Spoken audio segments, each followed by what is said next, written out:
Alors j'aimerais insister un instant sur ce tableau qui est un tableau tout à fait exceptionnel, qui est ici grâce à la générosité d'une collection privée, d'une collection très privée qui jalousement le garde. La dernière fois qu'il a été montré au public, c'était au début des années 80 dans une grande exposition qui a eu lieu notamment aux États-Unis. Et c'est un tableau sublimissime parce que Greco y met vraiment tout son art. On est au début de ces années tolédanes, il est encore très italien, il reprend cette Pietà issue de Michel-Ange qu'il conjugue à une construction par le coloris à la vénitienne, mais en même temps avec cette palette qui déjà est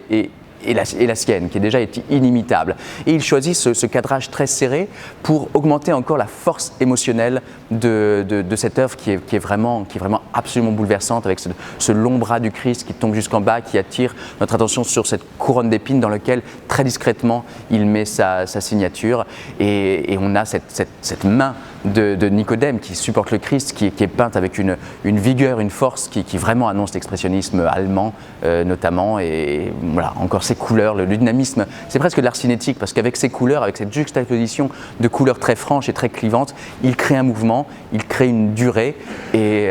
tout cela fait qu'un tableau de Greco, c'est pas un instantané du tout, c'est vraiment quelque chose qui nous emporte et qui nous captive au sens littéral du terme pendant un moment.